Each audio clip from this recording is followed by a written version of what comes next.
Hi, I'm Ethan Perry, and today I'm going to be evaluating Peter Singer's Practical Ethics, Chapter 8, titled Rich and Poor. And it talks about poverty and how there's, you know, people all over the world that are in poverty. And poverty, real quick, if you don't know what poverty is where you lack the funds or the materials to meet just basic needs. Now, there's about 1.4 billion people in the world that live on less than $1.25. That's in American dollars. And $1.25 to us Americans could buy you a burger at McDonald's and still not fulfill your hunger. So they have to live on $1.25 for the entire day. About 8.8 billion kids under the age of 5 die each year. So that's the equivalent of about 24,000 per day, which could fill up about 48 jumbo jets. And they die due to poverty. 10 times as many people died due to poverty on 9/11, but you don't see President Bush or President Obama coming on and just talking about how people die due to poverty daily. They don't care. They don't. We are allowing people to die by buying things that aren't essential. If we cut back to the bare, then we could save lives. But Singer says, is it our job to? By not helping, Singer suggests that it is the moral equivalent of murder. Now, the issues that arise are a murderer intends to shoot their victim. He intends to kill. You, by purchasing something such as your iPod, you don't intend on killing a person. You just want to enhance your music library or the way you listen to music. So by purchasing those things, you don't intend on killing a person, but in reality, you just might be. Peter Singer suggests that you could take that money instead of buying the iPod and taking that money and giving it to an organization that gives money or materials to underprivileged people that are, stricken in poverty. One of the objections arises, though, is does your money really go to helping them? And a lot of people say, man, my money doesn't go.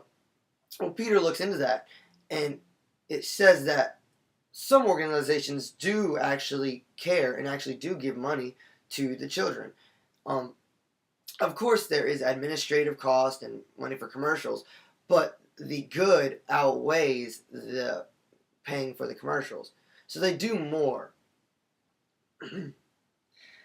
By living these luxurious lifestyles, you could suggest, it's the moral equivalent of murder.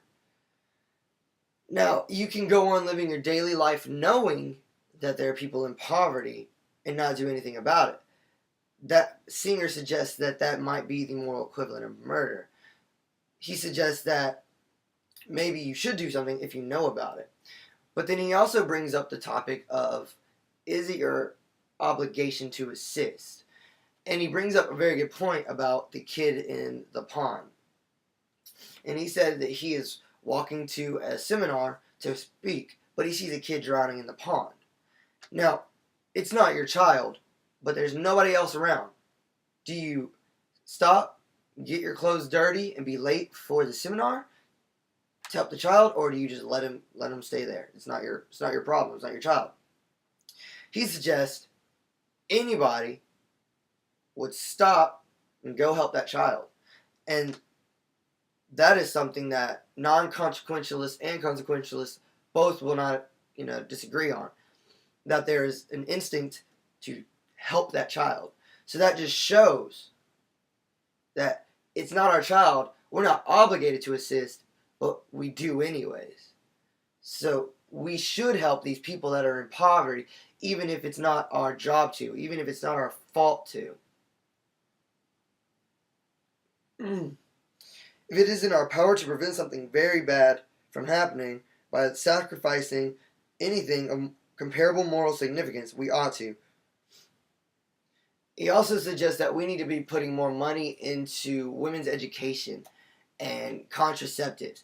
By this, they would be more knowledgeable on what to do and what not to do. And by giving them contraceptives, it would help by them not giving birth to children who could have children in this poverty lifestyle. Thank you.